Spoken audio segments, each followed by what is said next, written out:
Abra sua Bíblia comigo, no texto que lemos no início do culto, Marcos capítulo 16, se você puder colocar-se em pé, faça isso. Marcos capítulo 16, eu vou ler apenas o verso de número 15. Marcos capítulo 16, verso 15 diz: Ide por todo o mundo, pregai o evangelho a toda criatura. Pai, nós temos Tua palavra aberta diante de nós e reconhecemos o poder da Tua verdade. Reconhecemos também o sobreexcelente poder do Teu Espírito, vivificando-nos esta verdade ao coração, guiando-nos e encorajando-nos em Cristo a vivermos uma vida na Tua dependência, debaixo da Tua boa, agradável e perfeita vontade, e glorificando ao Senhor em todas as coisas. Abençoa o período onde vamos estudar esse texto, a fim de que toda honra e toda glória seja concedida ao Senhor. Em nome do nosso Salvador, nós oramos agradecidos. Amém. Podem se assentar, irmãos. Eu quero usar dos versos 14, 15 e 16, a fim de demonstrar-lhes como foi necessário trabalhar convicções no coração dos discípulos, a fim de que a obra missionária avançasse. Não foi simples iniciar a grande obra de missões que Cristo colocou diante daqueles 11 homens. Lembremos que Judas havia seguido o seu próprio caminho, e daqueles 12 homens que Jesus havia treinado, 11 deles estavam agora diante do Senhor ouvindo este mandamento, esta grande comissão. Não foi fácil que esses 11 homens e aquela mensagem transpusessem os séculos e chegassem a nós. A fim de que isso acontecesse e que a salvação em Cristo, que o doce nome de Jesus chegasse aos nossos ouvidos, não somente os séculos de trabalho que foram envolvidos, mas este arranque inicial requereu realmente disposição, requereu trabalho, requereu transformação por parte daqueles 11 homens e por parte da igreja primitiva. Eu quero não resumir, mas apresentar este início da obra missionária aqui, citado em Marcos 16, observando 4 questões que foram de suma importância para que a obra missionária prosperasse desde aqueles dias. Ou seja, o que nós estamos olhando, irmãos, é que 11 homens simples, a quem os judeus chamaram de iletrados, que à exceção de pouquíssimos, raros entre eles, talvez Levi e apenas mais um, eram homens treinados nas letras ou em uma função além daquela que a grande maioria deles, pescadores, eram e exerciam. Jesus deixou 11 homens e uma mensagem, e Jesus cuidou para que aqueles 11 homens e para que aquela mensagem prosperassem no mundo inteiro. Não existe empreendimento de maior sucesso do que esse que Jesus iniciou. Não há absolutamente nenhum reino, nenhuma empresa, nenhum empreendimento que tenha durado 2000 anos. E o empreendimento de Jesus está longe de acabar. E só irá ter fim pelo chamado dele próprio, ou seja, nada exterior vai dar fim ao empreendimento de Jesus. Eu creio que há 4 verdades aqui que são importantes de nós observarmos para entendermos isso. E a primeira delas está no verso 14, se você pode observar. Finalmente apareceu aos 11, estando eles assentados à mesa, e lançou-lhes em rosto a sua incredulidade e dureza de coração, por não haverem crido no que o tinham visto já ressuscitado. Os discípulos de Jesus aqui, na primeira grande verdade que nós encontramos, Eles precisam ser convencidos de que Jesus havia ressuscitado. Notem que a primeira grande questão que Jesus trata com eles, referente à grande comissão. Jesus literalmente lançou-lhes em rosto a sua incredulidade e dureza de coração por não haverem crido. A expressão lançou-lhes em rosto significa literalmente Jesus os censurou, Jesus os repreendeu pela sua incredulidade. Jesus não podia deixar aquela incredulidade vicejar no coração deles. Era preciso que aquela incredulidade fosse tratada, fosse vencida, fosse exortada a ser abandonada. Era preciso que antes que a grande comissão realmente entrasse em sua propagação, entrasse realmente a ser praticada, Jesus tinha que curar a incredulidade do coração deles. Se nós olharmos na história um pouco antes disso, olhando agora no Evangelho de Lucas, os versos 9 a 11, a Bíblia diz assim, que voltando do sepulcro, anunciaram todas estas coisas aos 11 e a todos os demais. E eram, aqui diz, quem foi ao sepulcro, quem viu Jesus ressurreto naquele domingo pela manhã e quem anunciou isso aos apóstolos. E eram Maria Madalena e Joana e Maria, mãe de Tiago, e as outras que com elas estavam, os que diziam estas coisas aos apóstolos. Lembra que essas mulheres foram ao sepulcro domingo pela manhã, o domingo da ressurreição, elas viram o sepulcro aberto, elas viram que não havia um corpo lá, elas viram o anjo, elas testemunharam das palavras do anjo, e enquanto se dirigiam para sair, em grande tristeza, ainda não entendidas do que estavam acontecendo, elas encontram Jesus ressurreto. É dada a elas o compromisso, a responsabilidade de avisar aos discípulos a respeito disso. Então o verso 11 nos diz, e as suas palavras lhes pareciam como desvario. Eles não creram. As mulheres chegaram a eles naquele domingo logo cedo. Elas foram até lá ungir o corpo de Jesus. Não havia corpo, havia um anjo. Além do anjo, o próprio Jesus ressurreto. Então foi dito que elas testemunhassem aos apóstolos. Pois bem, elas cumpriram a sua missão. E como eles entenderam isso? Como um desvario. Sabe o que é um desvario? Você já contemplou alguém muito febril, já delirando por causa da febre? É o significado da palavra desvario. Eles simplesmente não creram no testemunho daquelas mulheres.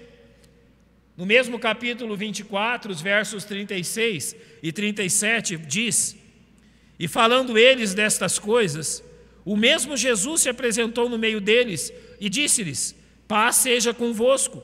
E eles, espantados e atemorizados, pensavam que vinha algum espírito. Agora não é o testemunho das mulheres, é o próprio Jesus glorificado e ressurreto que chega diante deles. Jesus lhes cumprimenta com as palavras costumeiras: paz seja convosco, mas eles, espantados e atemorizados, não conseguiam acreditar que aquele homem diante deles era Jesus.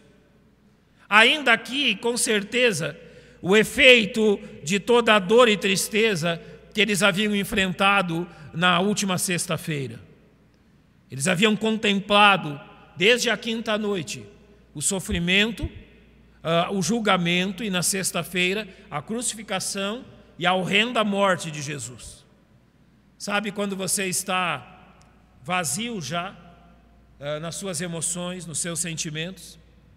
Quando a dor já tomou de tal forma as suas emoções que você não quer se decepcionar com mais nada.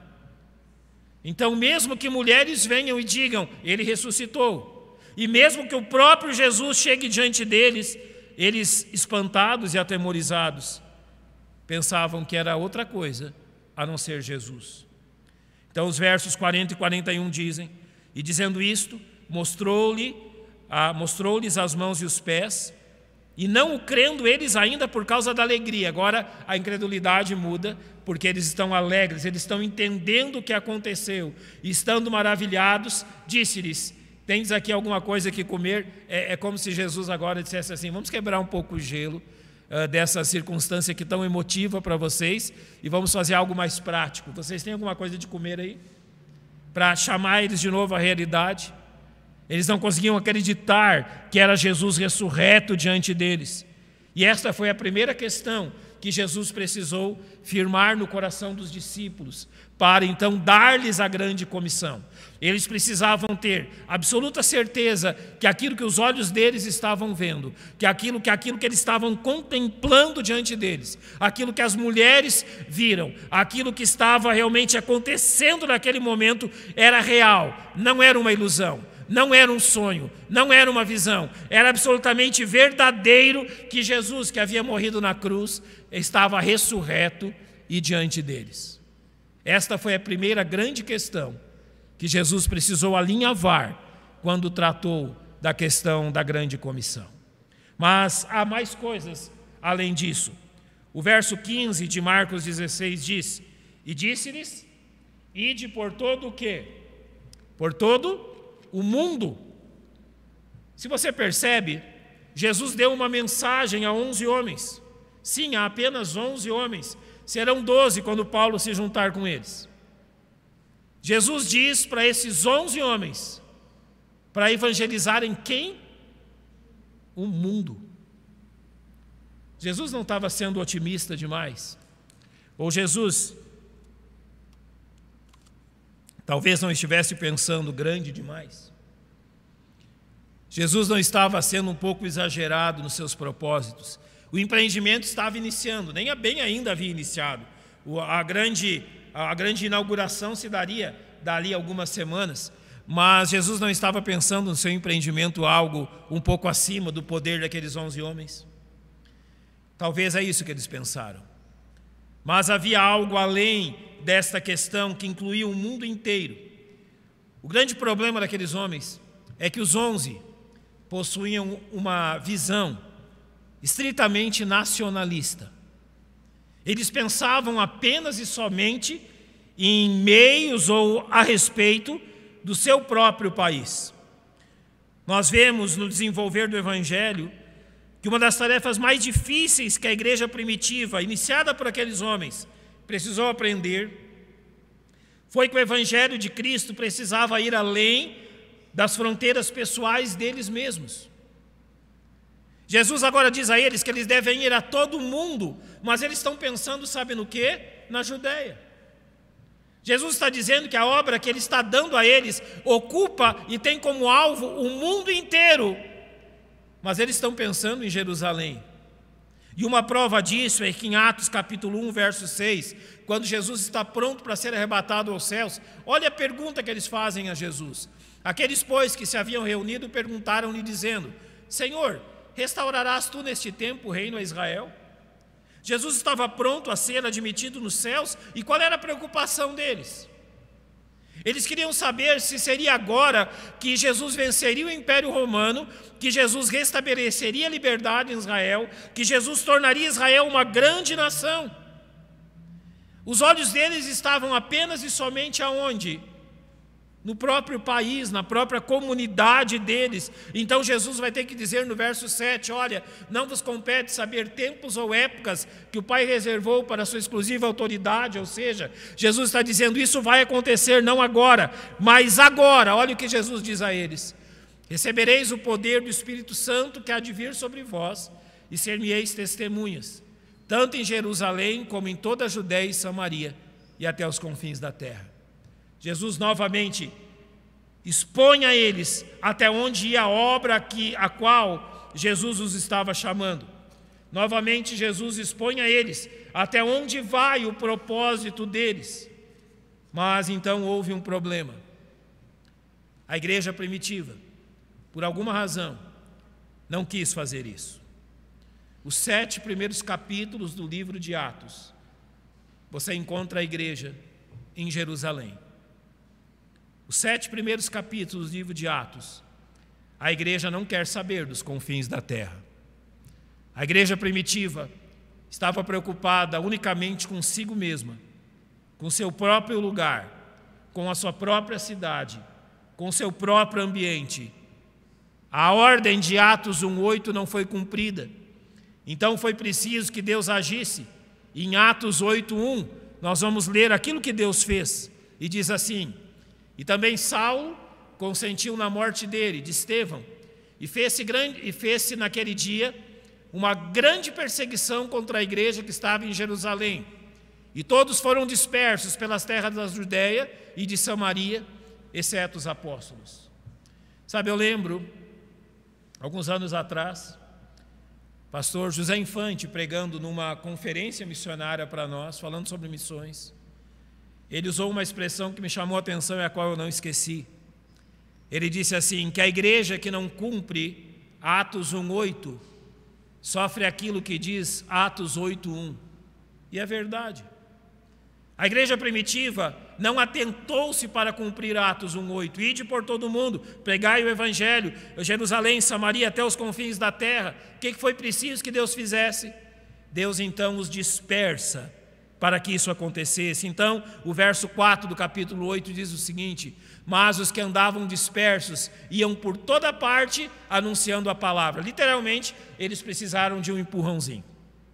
Literalmente, eles precisaram que Deus os empurrasse para fora das suas fronteiras, a fim de que isso acontecesse. A segunda grande lição da grande comissão mostra os discípulos de Jesus aprendendo a olhar além dos seus próprios muros, além da sua própria comunidade e aos confins da terra. A terceira questão está também no verso 15. Ide por todo mundo e pregai o evangelho a quem? A toda a criatura. Agora os discípulos precisam aprender a empatia pelas demais pessoas, além do seu próprio povo. Lembra que no início eles pensam na sua comunidade.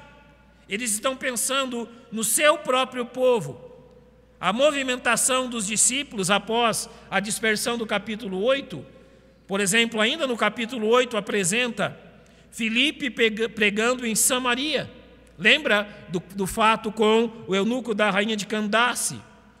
Pedro e João pregando também em Samaria, no verso 14. Novamente Filipe, no verso 25. Agora sim, ao representante da rainha de Candace. No verso 5, ele está pregando também em Samaria. No capítulo 9, nós temos a narrativa da conversão de Paulo. E no verso 20 desse capítulo, ele já dando testemunho da sua salvação em Damasco. No capítulo 10, nós encontramos a conversão do carcereiro em Cesareia. E a fim de que, então, eles não permanecessem apenas direcionados aos judeus, acontece algo. Você lembra do acontecimento de Atos, capítulo 10? Pedro ainda não sabe, mas ele vai ser enviado a pregar ao carcereiro em Cesareia. Então ele tem uma visão, lembra da visão de Pedro?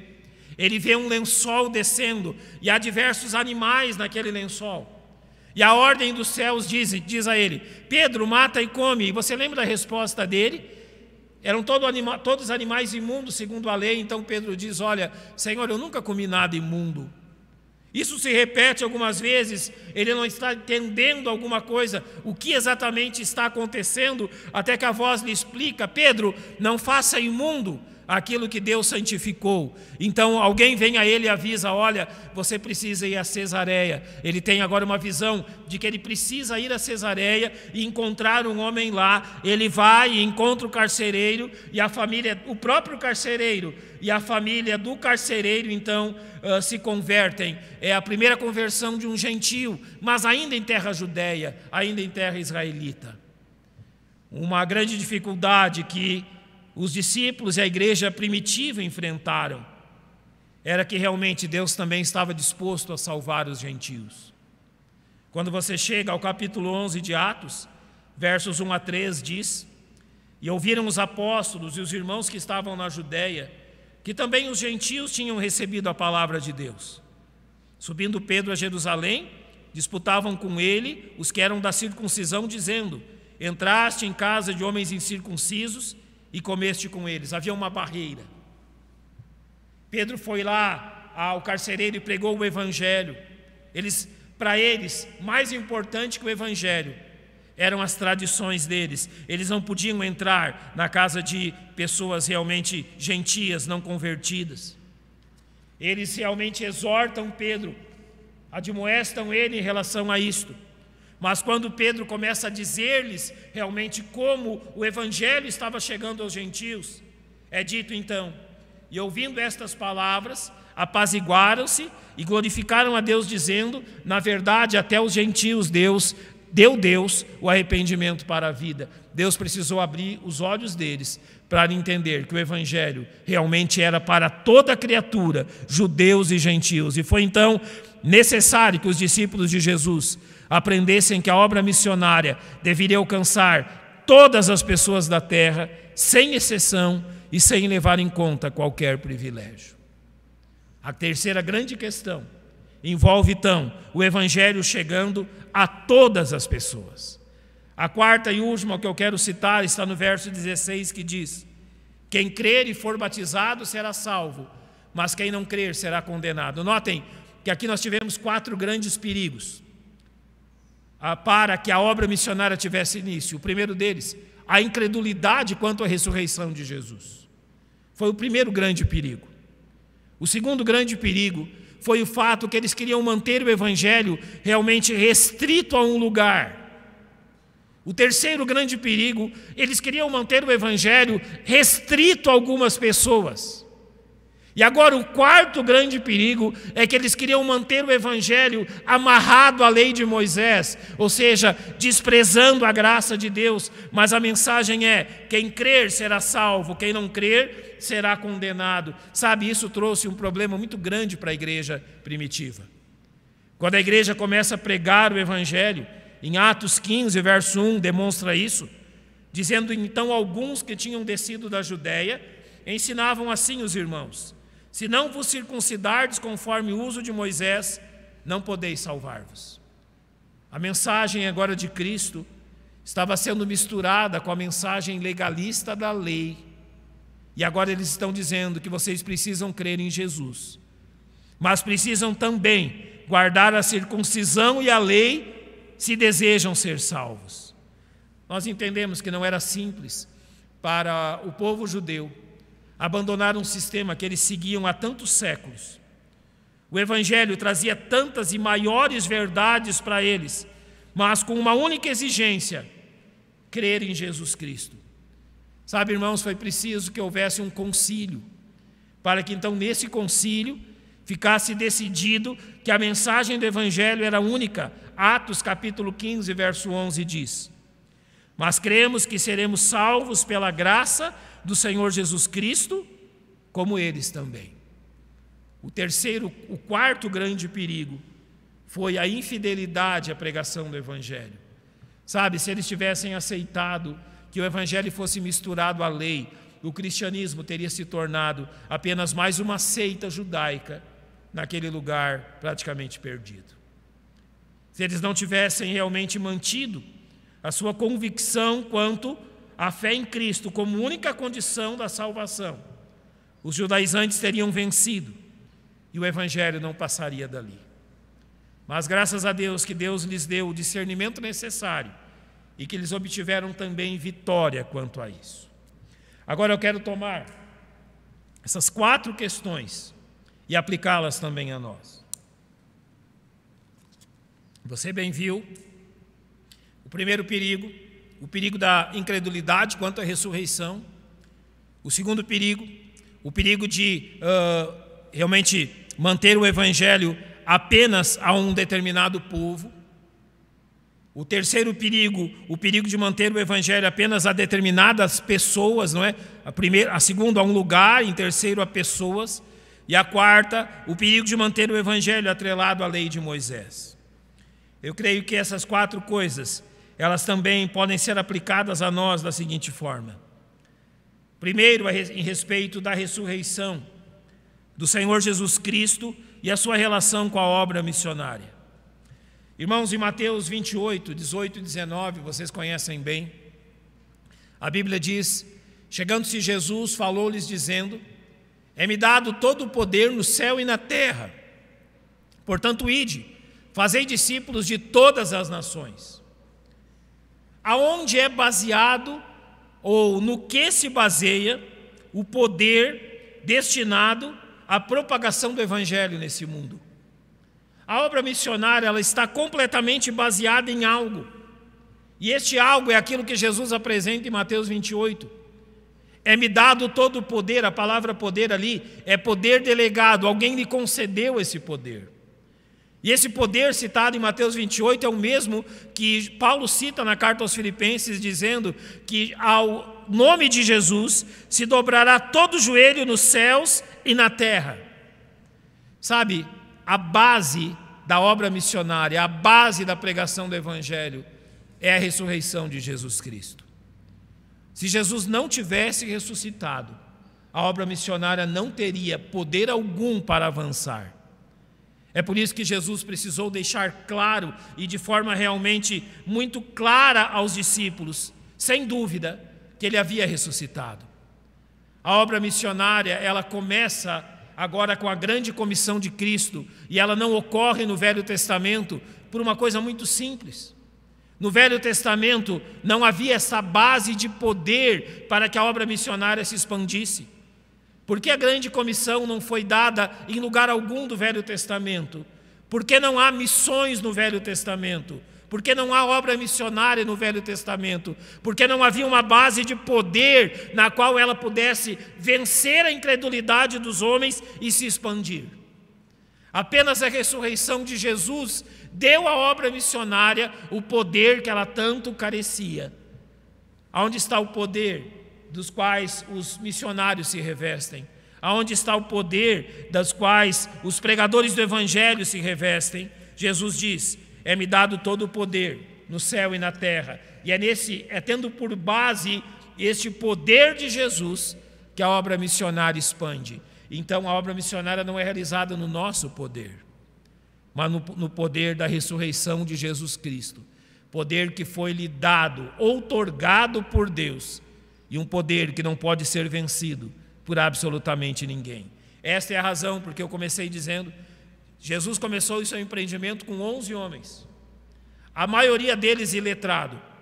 Olha, olhando para aqueles 11 homens, olhando para o lugar onde eles estavam e os recursos que possuíam, quem poderia dizer naquele dia, há quase 2000 anos, que a obra missionária seria bem sucedida? A chance era zero, absolutamente zero. Mas a grande questão que a propagou, a grande questão que a manteve, foi o poder advindo da ressurreição de Jesus. A obra missionária só é bem sucedida pelo poder do Jesus ressurreto.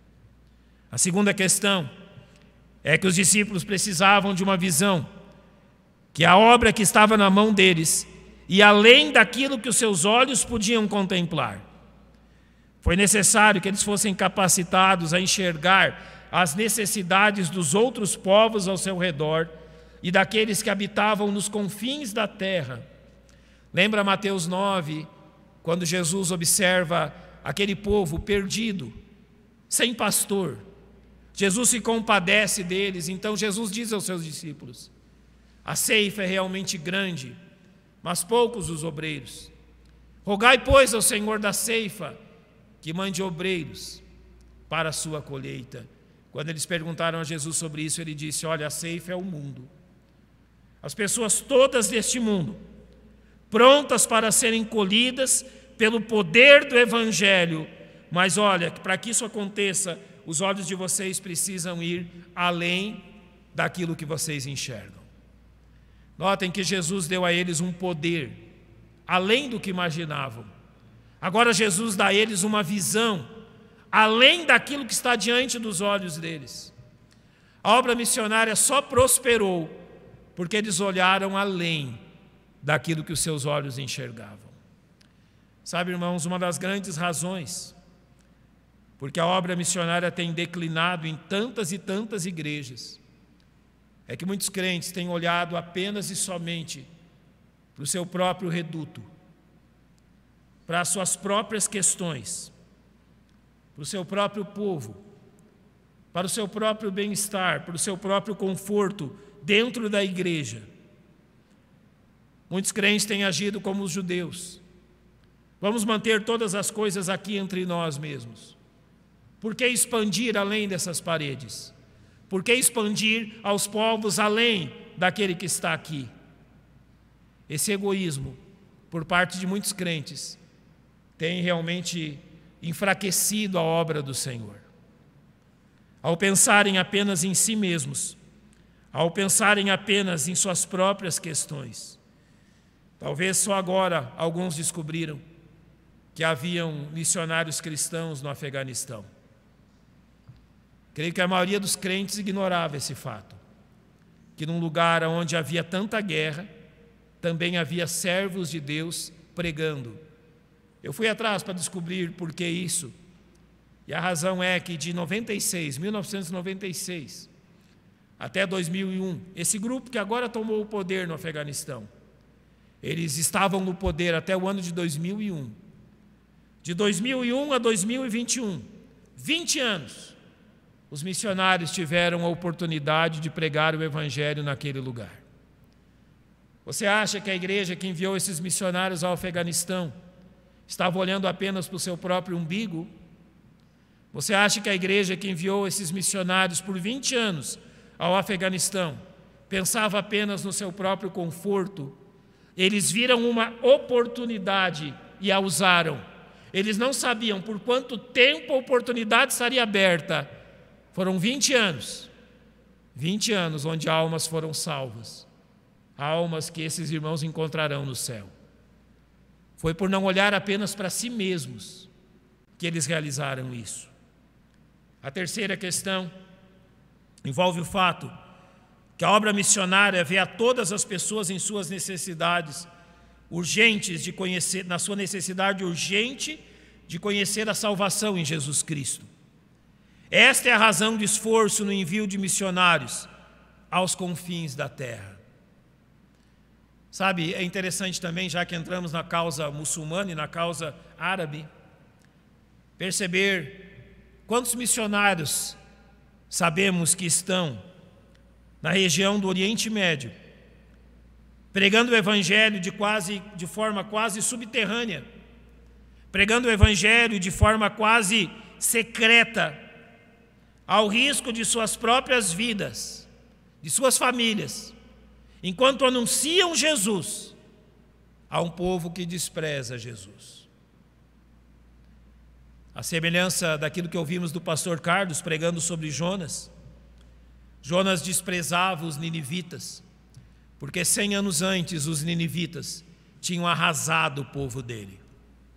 100 anos antes de ser enviado a Nínive, os ninivitas tinham ido à terra de Jonas e arrasado as plantações, arrasado o povo, matado os homens, escravizado as mulheres.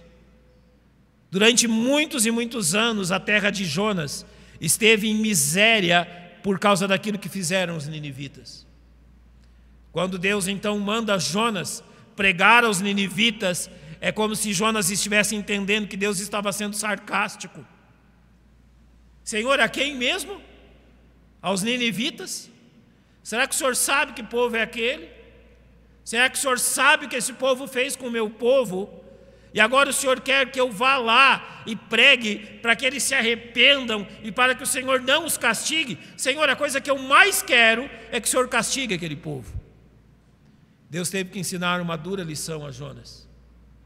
Assim como Deus tem que ensinar uma dura lição às igrejas, a fim de que entendam isso. A obra missionária, ela reconhece que todas as pessoas desse mundo devem ter a oportunidade de ouvir o Evangelho pelo menos uma vez em sua vida. Lembro que Romanos capítulo 10 diz, versos 14 e 15, como pois invocarão aquele em quem não creram, e como crerão naquele em quem nada ouviram, e como ouvirão se não há quem pregue, e como pregarão se não forem enviados, como está escrito, quão formosos os pés dos que anunciam o evangelho de paz, dos que trazem alegres novas de boas coisas. Ou seja, a obra missionária, ela tem a visão de alcançar não somente todas as terras, mas todos os homens. E finalmente, a obra missionária tem por base a plena convicção no evangelho como única solução para salvar a raça humana. Nenhum esforço humano pode mudar a realidade terrível que nós vivemos. Somente o Evangelho pode mudar a realidade do pecado nos homens. Nem a educação, nem a segurança, nem investimento nenhum pode mudar aquilo que ocorre na humanidade. É por isso que Paulo nos chama em Romanos 1, versos 16 e 17. Porque não me envergonho do evangelho de Cristo, pois é o poder de Deus para a salvação de todo aquele que crê, primeiro do judeu e também do grego, porque nele se descobre a justiça de Deus de fé em fé, como está escrito, mas o justo viverá pela fé. Qual é a verdade do evangelho? Crê no Senhor Jesus e será salvo. Só isso? Apenas isso. E isso basta. A pregação do evangelho anuncia Jesus como o único e suficiente Salvador. Nenhuma mistura, nenhuma outra questão que traga mérito aos homens, não. A única exigência é essa, que creiam em Jesus como seu único e suficiente Salvador. Eu quero colocar-lhes estas 4 questões em mente. A primeira, nós entendemos que é a ressurreição de Jesus que concede o poder para que a obra missionária avance. Paulo diz aos Efésios sobre o sobreexcelente poder de Cristo que habita em vós. Ou seja, apenas uma força que mantém a obra missionária avante, que mantém a obra missionária se expandindo, é o poder invencível de Cristo. Então é em nome dele que nós avançamos. Avançamos para onde? Para todas as terras. Irmãos, jamais um missionário será recusado por esta igreja, porque ele vai a este ou aquele povo. Todos os povos precisam de Cristo. Todos os povos precisam ouvir da salvação. Bem da mesma forma, nenhum missionário será recusado porque vai a esta ou aquela etnia, aquele ou aquele grupo ali, naqueles quadros onde estão as fotos dos missionários. Há missionários pregando aos quilombolas, há missionários pregando a diversas tribos indígenas, há missionários pregando à população encarcerada, há missionários pregando em hospitais onde se trata de câncer, há hospitais pregando a tantas e tantas etnias e povos, não só aqui no Brasil. É para isso que a obra missionária serve, para alcançar a todo mundo e, finalmente, pregando a mensagem que apenas Jesus salva. Qual é a razão que fazemos tudo isso? É Jesus Cristo, nosso Salvador. Qual é a razão que nos importamos tanto com missões? É porque também um dia nós fomos alcançados por esta mesma obra e fomos alcançados por esse mesmo esforço. Sabe, quando você olha para 2000 anos atrás, o risco de tudo ter acabado naqueles 11 homens era enorme. Já pensou nisso? O risco de tudo ter se findado em 11 simples homens judeus era absolutamente enorme. Por que não acabou? Por que se expandiu desta forma? E quase 2000 anos depois atingiu a nós? Porque a obra missionária, acima de tudo, é uma obra de Deus e não dos homens. Esta precisa ser a nossa convicção. A obra missionária não é uma obra simplesmente desta igreja, dos pastores ou líderes desta igreja, da nossa denominação, ou de qualquer outra questão que nos mantenha unidos a outras igrejas. A obra missionária é uma obra de Deus e esta precisa ser a nossa visão. Se ela não fosse a obra de Deus, ela teria sucumbido há 2000 anos atrás. Não sucumbiu ali. Não sucumbiu quando a igreja tornou-se a igreja do Estado 300 anos depois. Não sucumbiu aos 1000 anos de trevas, de 500 a 1500 depois de Cristo. Não sucumbiu quando a grande reforma avivou os crentes para a palavra de Deus. Não sucumbiu quando os impérios otomano, bizantino e tantos outros se levantaram há 400 anos atrás. Não sucumbiu quando, no século passado, tantos reinos como a Rússia, a Alemanha, a China e reinos comunistas tentaram destruir o cristianismo. O cristianismo simplesmente não sucumbirá, porque é a obra de Deus. Esta é a visão que temos que ter. Participantes da obra de Deus, que ainda não está acabada, mas será levada ao fim pelo poder do Senhor. Que firmemos o nosso coração nessas verdades, irmãos, para que saibamos o que estamos fazendo e saibamos em quem estamos confiando. Irmão Felipe vai escolher um hino. Nós vamos orar, depois vamos cantar um hino antes de nos despedirmos. Pai, nós exaltamos o Teu nome, porque a obra do Senhor, a obra de salvação de alma,